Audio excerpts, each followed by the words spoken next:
Good afternoon, everyone. Thank you for joining us for JINSA's Israel at War update. I'm Blaise Misztal, JINSA's Vice President for Policy. I'm delighted to be joined by a slight variation on our usual group. We have IDF Major General Yaakov Amidror, Distinguished Fellow here at JINSA and former Israeli National Security Advisor. We have IDF Brigadier General Effie Defrin, a visiting fellow at JINSA and former head of the International Cooperation Unit for the IDF, and John Hanna, who is the Randi and Charles Wax Senior Fellow here at JINSA. Gentlemen, thank you so much for joining us. A lot of developments on a lot of different fronts. I thought that we would start off maybe talking about Gaza, and then move north to Lebanon and the ceasefire, and then maybe spend some time next door in Syria, where I think there's the most excitement and also questions about what exactly is happening and what it means. But General Amidror, maybe I could start with you, if you could give us an overview, particularly of this new Jabalia operation in the Gaza Strip, which I believe is the third time that the IDF has had a major operation in Jabalia. Yeah, I'll send what's going in Jabalia in Lebanon, but that should be not the too long, because what's happening now in Syria is probably will have more consequences for the future.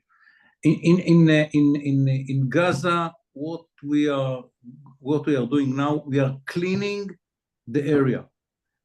Now the north is totally separated from the south. We moved, I think, 95% of the civilians out of the area. Some of them had been concentrated inside Gaza city, and some of them went down to the humanitarian designated area near the Muasi. And we are cleaning the area from the remnants of Hamas. And it's ongoing operation, during which they are recruiting new young people for the organization. Around the old group of those which remain in the area and hadn't been killed by us and didn't go out of the area. In the whole Gaza Strip, there are 3 guys who are running the show. It's the commander of the north level of brigade in Hamas, the guy who run the south, again, level of brigade, and the brother of the Sinwar Junior. And these are the 3 people which still can say that they are leadership of Hamas. If these 3 people will be killed, it's the end of any real leadership within Hamas. So it's remnants of Hamas. It's not an organization. There is one area to which we didn't enter yet, because we believe that the hostages, or many of them, are there. And this is why this area is, we didn't enter to begin the cleaning. Other than that, slowly we are cleaning the area, less in the south, more in the north. That is a long process. It will take a year.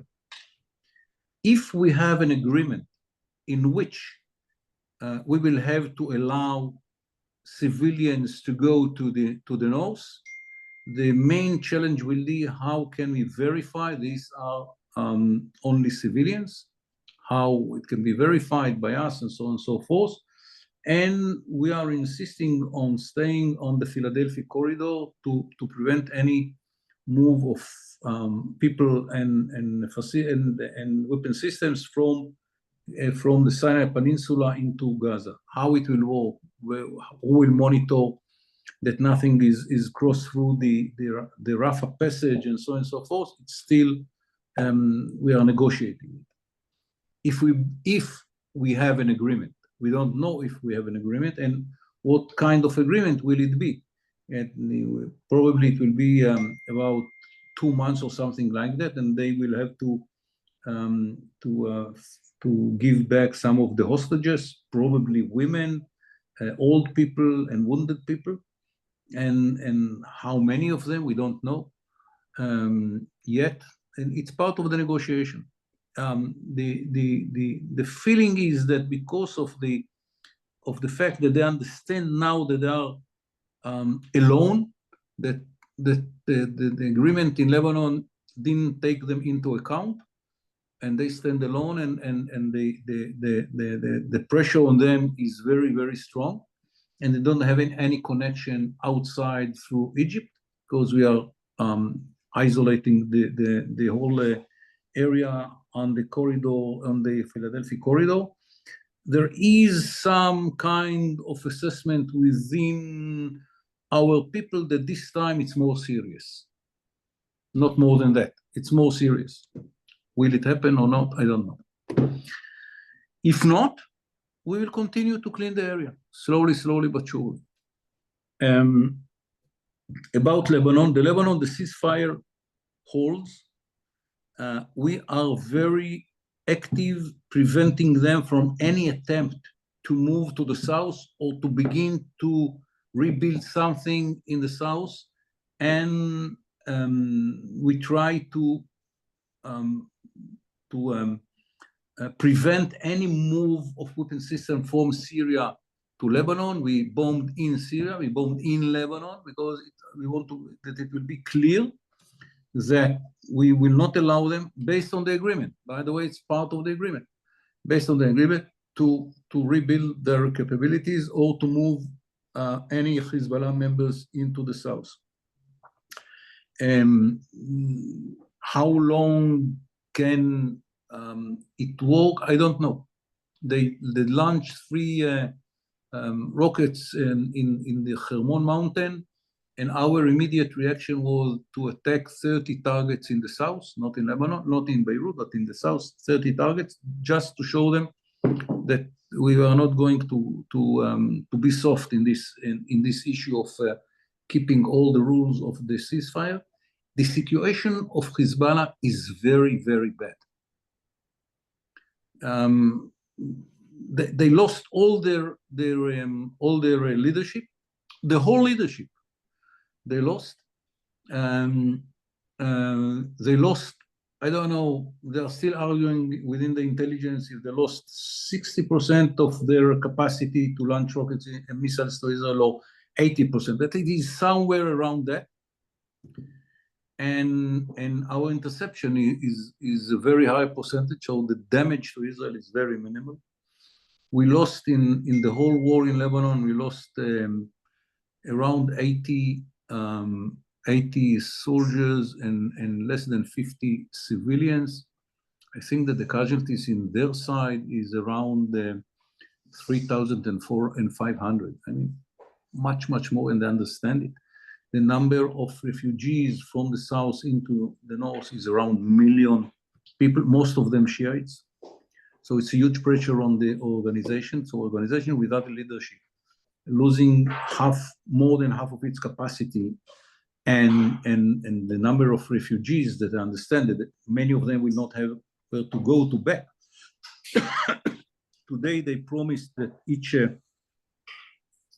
family which lost a house will get 12 or 14,000 dollars from the organization, from Hezbollah.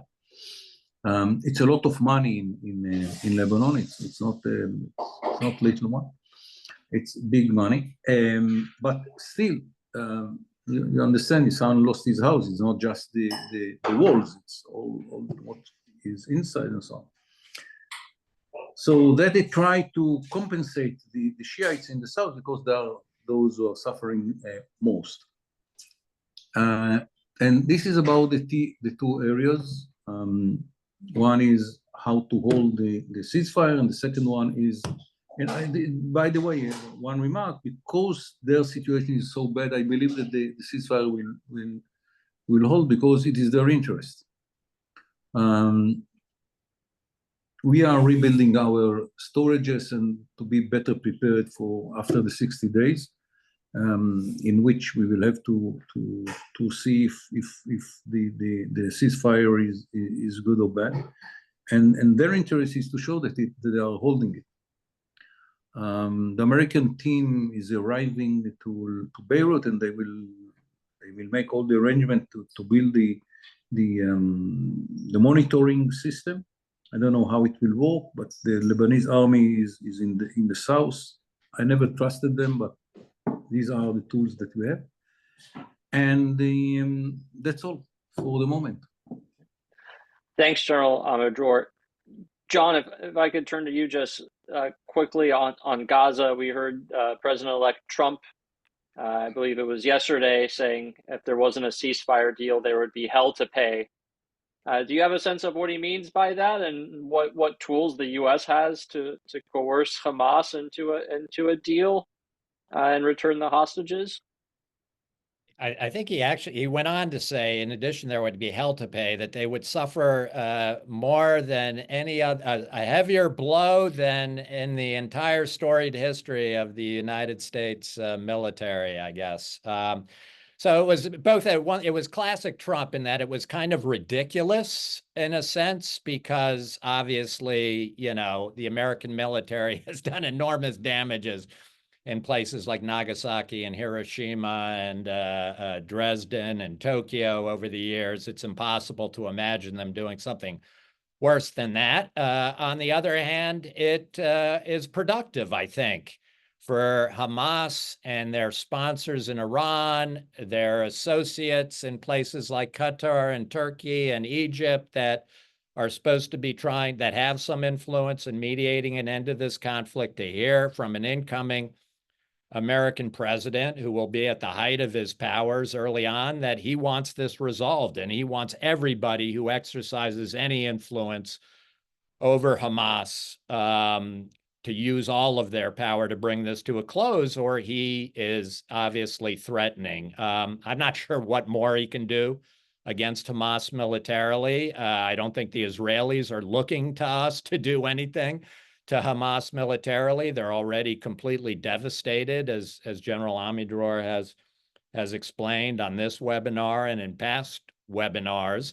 The Iranians, on the other hand, maybe they take a different message. My sense is that since Trump's reelection or new election to the presidency for a second term, it's a major factor in their calculations right now, in addition to how badly their proxies have been hurt, how badly they were hurt in the Israeli retaliation at the end of October, especially to their strategic air defenses and their missile capabilities, that Trump coming back, given what he did to them last time in terms of that maximum pressure policy, that has them deeply worried and has them really uncertain about how they proceed forward.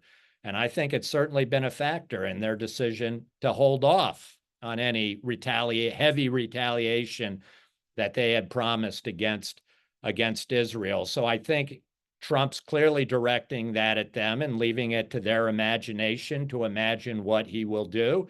But I also think, to the Qatars of the world, the Turkeys of the world, the Egypts of the world who do have some influence on Hamas, it's a message that, listen, if you want to be on my good side, you'll use every ounce of your influence and leverage and pressure on Hamas to get them to do this deal and to get these hostages out. I think it's very interesting. Apparently, when Trump was saying throughout the campaign, I think all the hostages are dead, he really apparently believed that. And it wasn't until later that he actually talked to some hostage families and to the Israeli government that they told him, no, in fact, we think there could be 50, 60 of these people somehow still alive. I think it really injected some new urgency into him, and I think in part was responsible for that tweet. He obviously saw the prime minister's wife this week and the prime minister's son. And I think he does have some sense now. People have told him about what Ronald Reagan, upon his election in 1980, was able to achieve when on the very day of his inauguration, the Iranians finally, after whatever it was, 444 days, released all of our hostages that they'd taken out of the embassy. And a sense that was because the sense that Reagan was the new sheriff in town with real power and a readiness to use American power against our adversaries and enemies. And I think Trump is looking to that as a possible model, that he'll have that kind of success and be able to claim that he was a major part of getting these poor people released, even before he came into office or very soon thereafter. So that's my sense of it. Whatever, what exactly he'll do, it's, again, classic Trump. I don't think anybody ought to take him literally, but people ought to take him seriously, because I do think there is a real purpose behind what he's doing. General Defrin, John mentioned Egypt as potentially one place that pressure could be applied to help get a deal. And given that you've worked closely with the Egyptian military, but also that the Philadelphia corridor, the border between Gaza and Egypt, is one of the sticking points in negotiations. Is more U.S. pressure on Egypt something that you think could lead to a deal? Would it be helpful? And what sort of pressure do you think the Egyptians might be susceptible to? Well, thank you again, Blaise. I think it's a major issue, the Philadelphia corridor and the Rafah crossing issue. First, for Hamas, it's a loss of a very important symbol of their sovereignty, which means they lost it. It means they won't get it back. They're not going to control Gaza anymore. One thing, for one. The second thing is there, as General Amidror mentioned, is their oxygen route, bringing all their ammunition, bringing back and forth people, and money and other goods coming from Egypt or from Sinai. That's it. It means they won't be able to renew this effort coming from Egypt. So now, regarding the Egyptians, they don't want to be seen for their internal public opinion as, and this is the thing they told me many times, including recently, they can't afford to be seen as cooperating with Israel. This is why they insist on Israel leaving the Philadelphia corridor and not controlling the Gazan side of the Rafah terminal or Rafah crossing. So they can be pushed. There were some talk in the past, which I was part of, including the Americans, the Egyptians, and the Israelis, of investing a lot of efforts in the Rafah crossing, putting some more technology in it and some external observation in it, making sure that it won't return to what it used to be before October 7th. And also some effort along the Philadelphia route. On the Egyptian side, by the way, it means if Israel, as part of an agreement, agrees to withdraw from the Philadelphia corridor first, there is an understanding between Egypt, Israel, no one in the Palestinian side to discuss this issue, but to make sure that there isn't backing from the American administration that Israel can go inside as soon as possible if something goes wrong, and the Egyptians need to agree with that. They don't have to sign any agreement, but they need to understand that and agree to that. And second thing, which is not less important, is implementing some technological solutions on the Egyptian side. There are solutions. Some of them were implemented. They were tested and they were very good. Underground technology implemented along the Egyptian Gazan border to prevent digging of tunnels and so on and so forth. So some pressure from the American administration can help, including some incentives, economical incentives to Egypt. It was discussed in the past, and I think it can help. Sticking with you for just a second, General Defrin, but looking north, I was wondering if you could share with us sort of your assessment of the ceasefire deal. How's it going? And I guess most importantly, because you wrote in the paper that you released with us on what a good deal would look like, that it's really going to be about the enforcement and monitoring. What's your evaluation on how that is going? Is Israel getting the freedom of action that it needs in order to enforce the deal? Is there a robust monitoring mechanism that's being put in place? What's your evaluation? So first, I totally agree with the General Amidror about talking about his analysis on Hezbollah's interests. First, they are in a very bad situation. They need this ceasefire in order to build themselves again. Now, the second thing is Israel is taking the, I could have anticipated what is going to happen after the ceasefire agreement. The Lebanese traditionally, I mean, mainly Hezbollah, but also the Lebanese government, Nabih Berri, the Speaker of House, which represented Hezbollah in the negotiations with Amos Hochstein regarding the agreement, they like to keep some gray zones. So now, and after the American, in my opinion, the American administration made a mistake blaming Israel for violating the ceasefire after understanding that it's not a violation of the ceasefire. Israel is implementing what is agreed upon in the agreement. It's implementing 1701. So I think yesterday came a clarification from the American administration. I think it was from the Pentagon speaker, who said that Israel, we have to understand that Israel is working or acting according to the agreement, which means implementing 1701 and 1559, which means demilitarized Lebanon, not only south of the Litani River, but also north of the Litani River, literally preventing Hezbollah from regrouping and building its force again and again. Naturally, Iran and Hezbollah will try to do their best to build their capacity again, like we are doing now. We are there to prevent it. And lastly, the new mechanism built, its first days, there are talks, they are going to meet on Friday or Saturday. The French delegate arrived in Lebanon and met yesterday with the president and the chief of defense, General Joseph Aoun in Lebanon. Also, the American general is already there. Israeli general is my successor in the job, General Amit, and I think everything in its place. When they will meet, I think it will be easier to clarify things. But it's not working yet. It's only the first days. And it's important from the Israeli point of view to clarify the rules of engagement. There are new rules for this game. We cannot go back to the old story of equations and ignoring Hezbollah's efforts to build himself again. Thank you, General Defrin. Now, gentlemen, I think the question that everyone has woken up in the last couple of days asking, which is, what's going on in Syria, and how to understand it. Where did this offensive come from, and how's it going to play out? And I think most interestingly for us, how does it affect Israeli and U.S. interests, and what we've seen happen in Lebanon in particular. But General Amidror, I'd be happy to start with your assessment of how should we be thinking about what's happening in Syria. And you're on mute, General.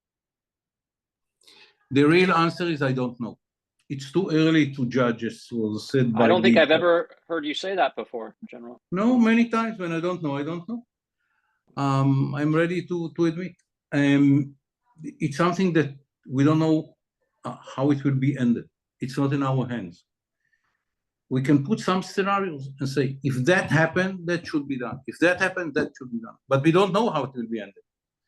If they continue and the whole system in Syria will disintegrate, if they will move to the west and put threat on Kardaha and the Alawites area, it's the end of the regime. It's more important for Assad than Damascus. It's the whole Alawite sect concentrated in two places. That's all. In this Kardaha area, and in this is the region of the sect, and in today in Damascus, because many of them moved to Damascus after they became the rulers of Syria. Remember, the Alawites had been before the war 12% of the population. After the war, because the many Sunnis became refugees outside Syria, they probably 18%, 20%, something around that. But it's a minority. If they lose the grip, they will be. Many years ago, I asked a Sunni woman from Syria, 30 years ago, what will happen if one day, doesn't matter how, you control Syria? What will happen? He said, we will walk in their blood to our knees.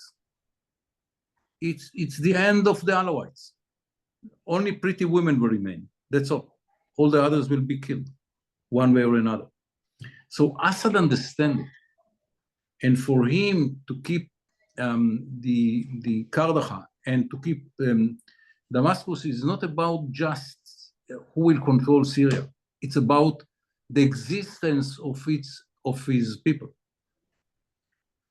If the system will disintegrate it, Israel will have to consider some scenarios. For example, should we go in the Golan Heights and broaden the area that we are controlling just to defend ourselves? What to do with the Druze in Syria, which have very strong relations with the Druze in Israel? Should we do something to save them? So it's another world which is coming to reality if the Syrian regime disintegrated.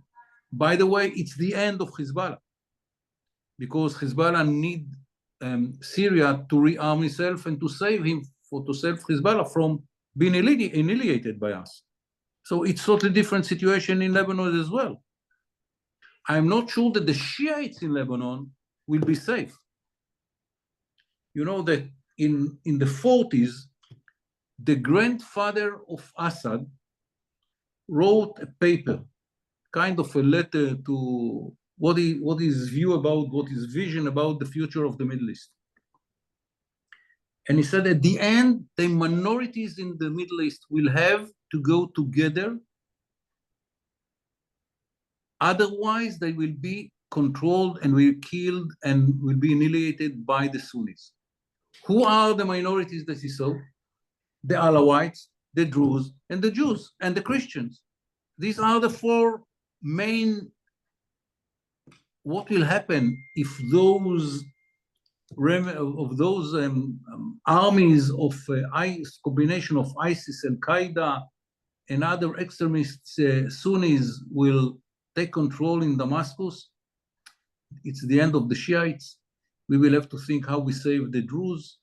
We will have to change our position in the Golan Heights, because that will bring Al-Qaeda near to our border, and we don't want our communities to be near the border with Al-Qaeda.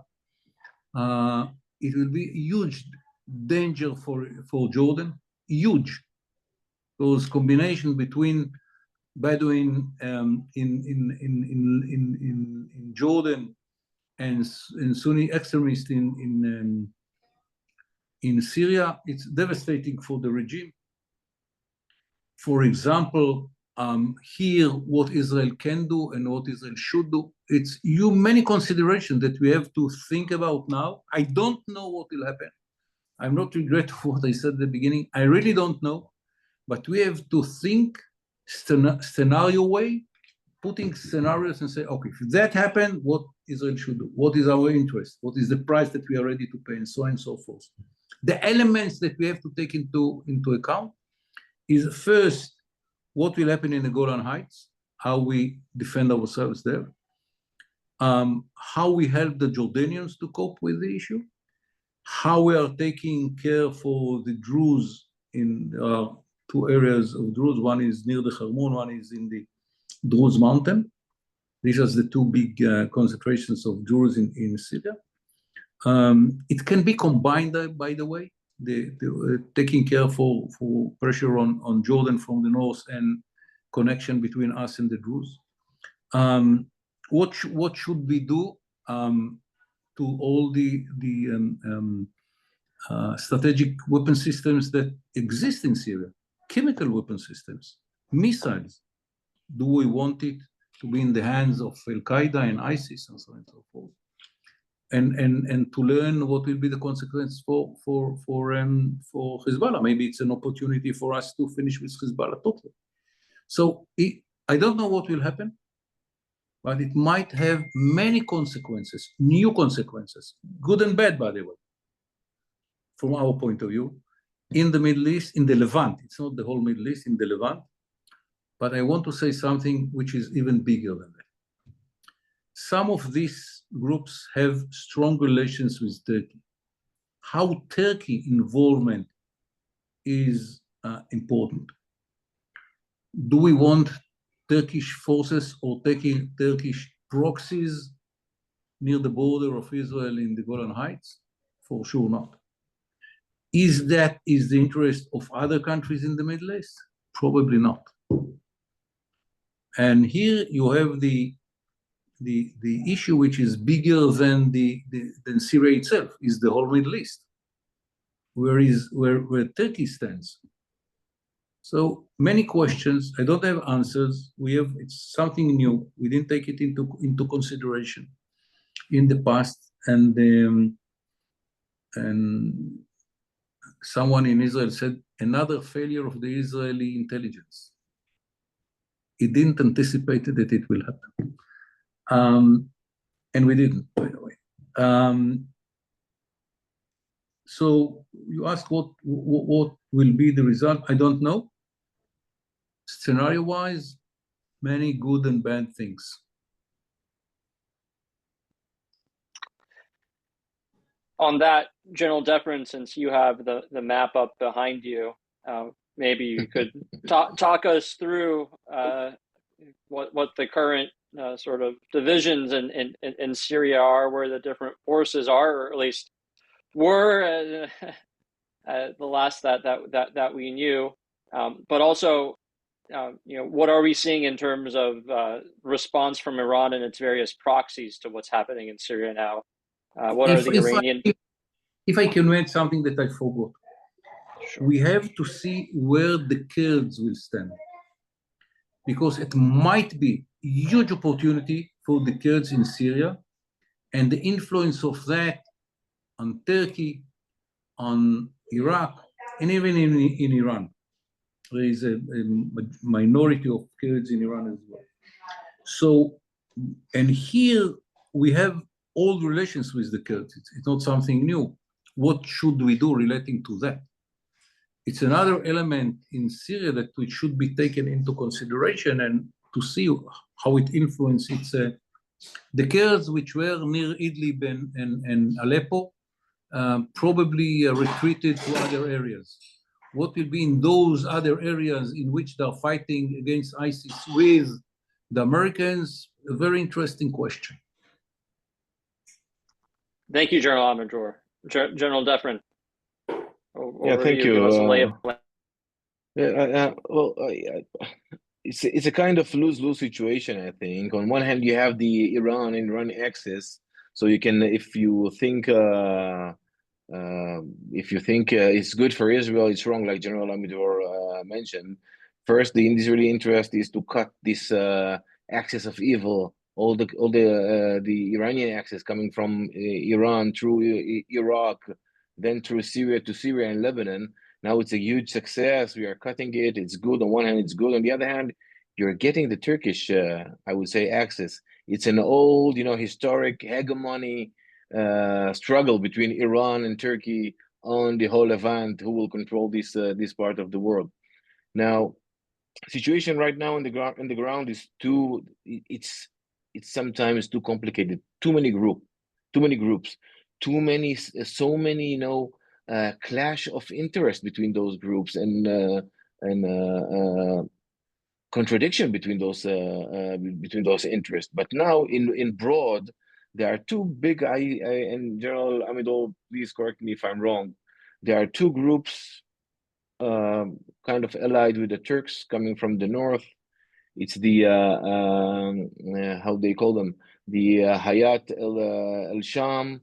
Those are controlled by, are supported by the Turks, and also the Syrian National Army controlled by, or not controlled, supported by the Turks.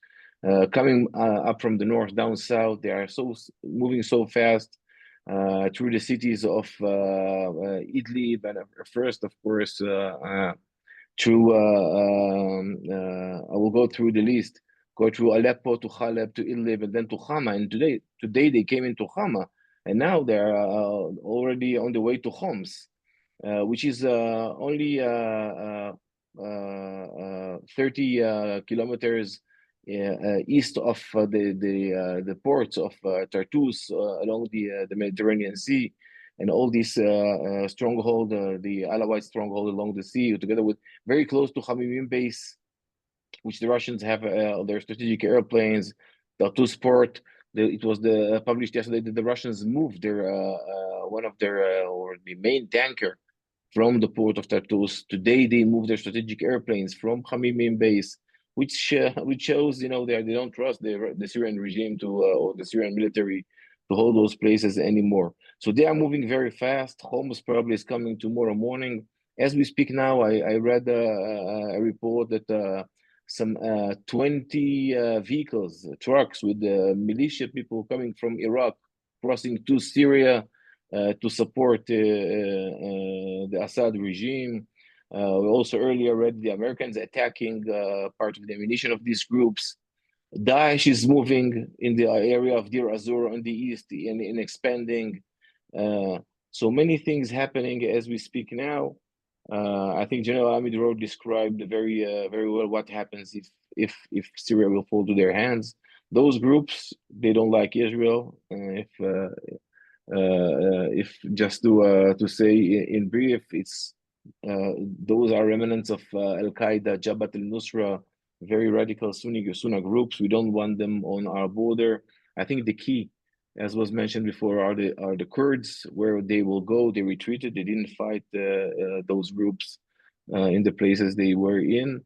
Now Turkey, I would say one thing with your permission, based on Turkey.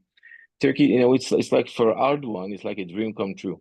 It's a great situation for him. He has officially more than 3.6 million refugees coming from Syria to Turkey. He lost the last elections, the regional elections in Turkey, because of those economical situation, because of the refugees taking the working places of the Turks. More than about 10% the unemployment rate in Turkey.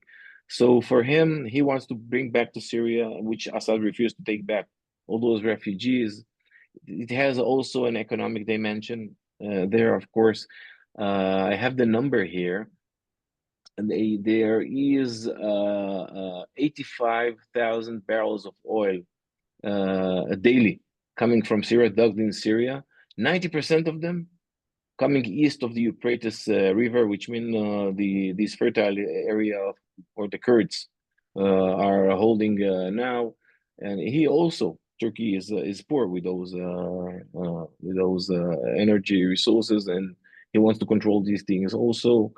And as I mentioned before, so there is the internal issue, the political internal issue, the refugees. The second thing is the economic issue, and the third thing is his vision of being the Ottoman Empire again and again. And in a way, it's good for Israel because it contradicts the interest of Iran, which also trying to be regional hegemony. So that's the source. So the solution, as General Amidror mentioned before, is probably lying with the Kurds, and the problem is with Turkey. One more angle to that: do we want those, do we want those radical forces on the borders of NATO with Turkey? It's not only an Israel problem or interest. General Amidror mentioned Jordan, what it means for America, for the West interest in the Middle East. That's a big story. I would say one last thing, that it's too late to say goodbye to Mr. Assad. I remember the night, I think it was 2014, and please correct me if I'm wrong, that we thought it's the end of the Assad regime. He's going to die, but he survived. So let's see. It's not the last word from the Russians or from the Iranians. Let's see what happens next. So, General Amidror, you mentioned some, that it has to go case by case, scenario by scenario, and you sort of said that Assad staying in power and Iran maintaining its ability to ship weapons through Syria into Lebanon is bad. Having Al Qaeda or former Al Qaeda jihadist group in Turkey on Israel and Jordan's border is bad. What would be the least bad possible outcome here in Syria?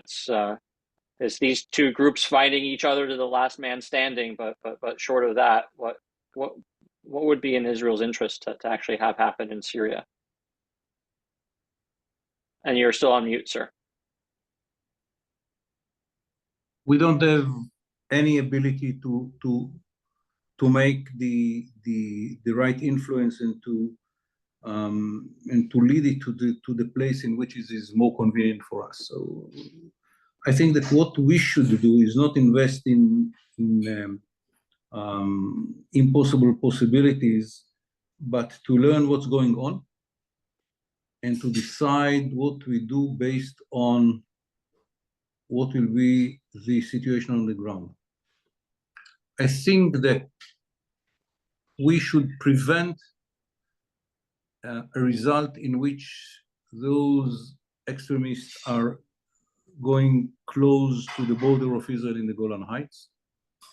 And as I said, to see how can we provide the Druze in Syria the ability to defend themselves, and they know how to do the job, but they need some help. And how we are helping to Jordan to cope with the new threat. Because for us, to keep the resilience and the stability in Jordan is a must. So I don't know. It very much depends what will happen on the ground. And to go to theoretical scenarios, it's a waste of time. I don't know what will happen. We will have to prepare ourselves for those issues. The Jordan, the Druze, the Kurds, and the Golan Heights border. These are the first 4 priorities. And other than that, we will have to see what's going on. And there are some opportunities here, because if the axis of Iran will be cut, it's good, very good for Israel, and maybe the biggest opportunity. John, let me come to you to get sort of the American view of what's going on, in particular, since the U.S. has, if not skin in the game, then at least boots on the ground in northeast Syria, and therefore both some interest perhaps in how this unfolds and maybe some ability to direct events somewhat. And then I'd be happy to open it up to questions from the audience. So if you do have a question for any of our experts, you can please submit them using the Q&A feature in Zoom. If you type out your question, I'd be happy to pose it to our panel. But John, curious as to your thoughts on how this impacts U.S. interests and what, if anything, the U.S. can and should be doing in Syria. Yeah. First of all, I'd say I agree with that we have to be very humble here, because I think this has caught everybody by surprise. I think U.S. policy, and probably policy for most of the region the last several years, has been operating on the assumption that this is more or less a frozen conflict. Assad has consolidated his rule. He's, in a sense, the winner of the Syrian civil war, and his regime is going to be safe. And now it's a matter of negotiation with Assad for what Syria will look like, when sanctions relief will happen. All of the Arab states themselves were beginning to move toward Assad. I'm sure the United States and Israel were all thinking to themselves now, how do we negotiate with Assad and the Russians to kick the Iranians out and cut them off from Hezbollah? And I think all of that is now out the window. I think they took, I don't know how many years, it might have been close to 5 years for the regime, with Russian help, with Iranian help, to recapture Aleppo in 2016 or whenever it was, and it crumbled overnight. And it's very hard to see how they get that back now. And it seems to me, while I agree that these rebels are a real problem, I'm not sure we know enough about the evolution of HTS. HTS is the former Al-Qaeda group, former ISIS group, but they're the ones who actually fought with that. They broke with Al-Qaeda, fought with Al-Qaeda, fought with ISIS. They have actually instituted some level of governance. They've created a force. They're reaching out to Christians, to Ismailis, to Druze, to Alawites. Jelani has issued, the head of the group, HTS, has issued a message to the Alawites that, now is the time for you to join the revolution. They seem to have made clear that they're breaking from the global jihad and that they have a kind of revolutionary nationalist Syrian project. I don't know if that's true or not, But I think somebody who, there's enough Syrian analysts who focus on these groups that do believe there's something there to look at that's interesting. I think the Turkish, it doesn't mean they're good guys for sure, but it doesn't necessarily mean it's ISIS and Al-Qaeda.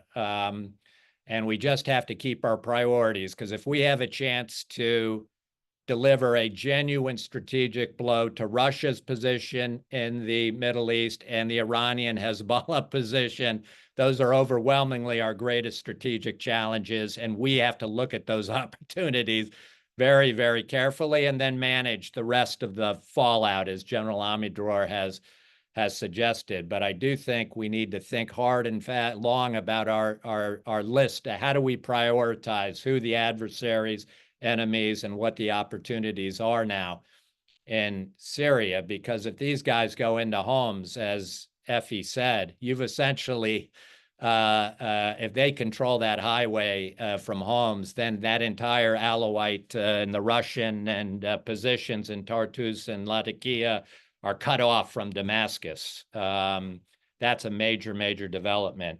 The other thing I don't know is on the Turkish position. I know on the one hand, we have Turkey analysts in this town, and what I'm hearing here is that Turkey may have had a major hand, that this couldn't have happened without Turkey, that Turkey is to some extent the puppet master here with these groups, and really was engaged in a negotiation with the Assad regime to ensure that Turkey could retain that buffer zone, a permanent buffer zone along their border with Syria, and that they're not interested in regime change and toppling Assad. They're interested in leverage and influence and forcing Assad and the Russians to accept a Turkish-dominated and occupied zone in Syria, whereas and that they would stop these groups from marching on Damascus and taking over the country.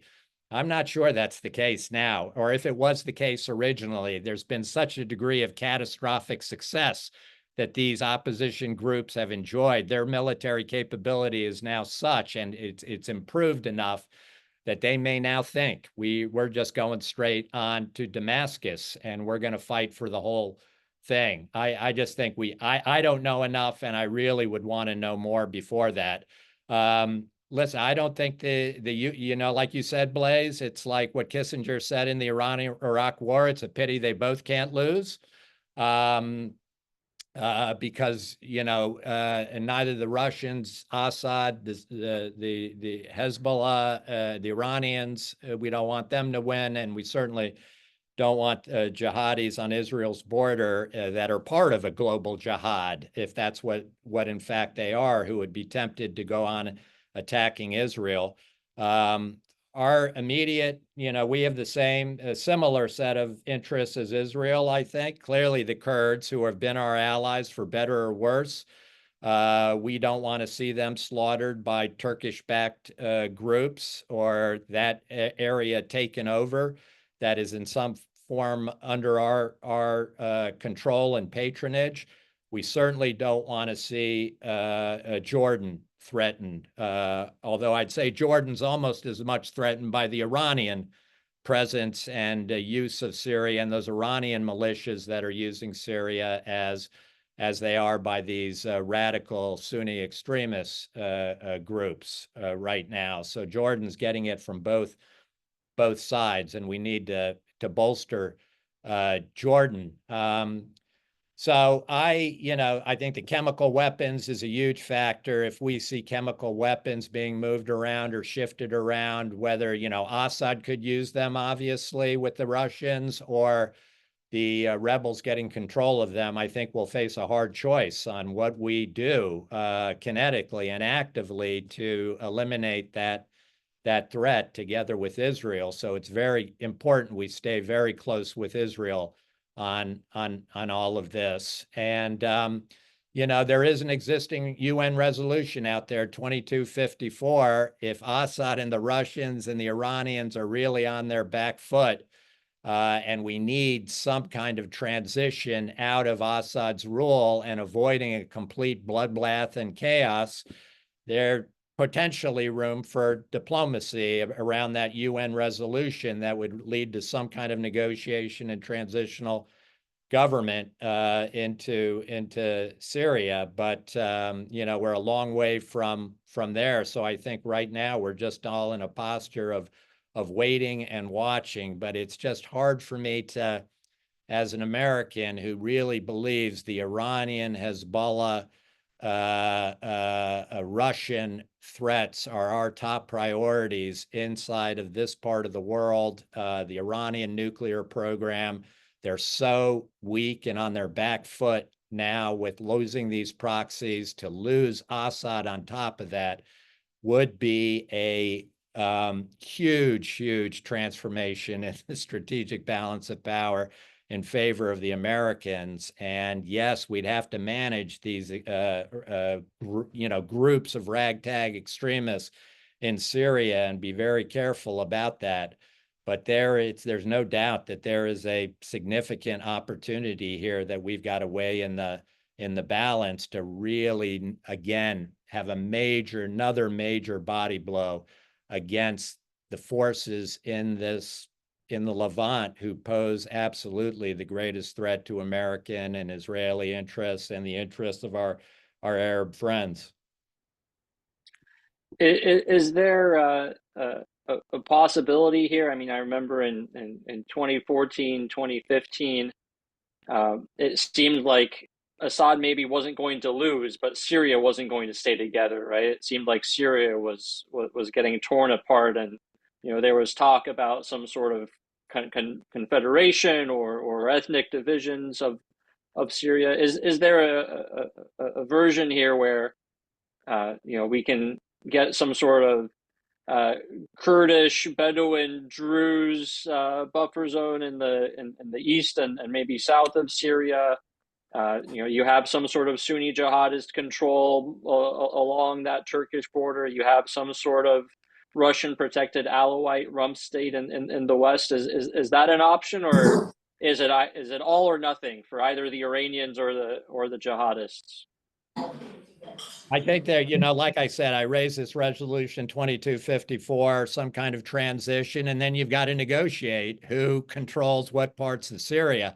I don't know if that's some kind of confederation or what the ultimate end game, or a bunch of individual rump mini states, which nobody in the international community ever wants to do, to break up what were previously sovereign states and borders. I think the preference would be to go to some kind of more decentralized system that protects these minority rights somehow, but and gives Turkey their due, and maybe the Russians their due, and but we're a long way from there. So I don't rule it out necessarily that it's an all or nothing, either jihadists or Iran, but it's just hard to work your way diplomatically, given our failure over the past several years to see how you get there exactly. But I think that some kind of diplomatic option here to avoid outright chaos and collapse and jihadism has got to be on the menu of policy options that people are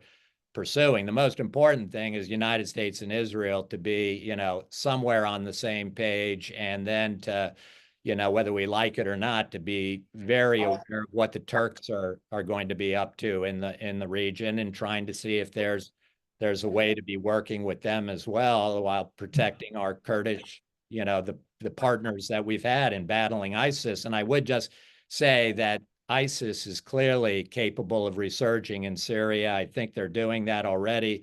Assad has had to withdraw forces from the central part of Syria, where ISIS has been resurging, and we've all got to keep a big eye on ISIS.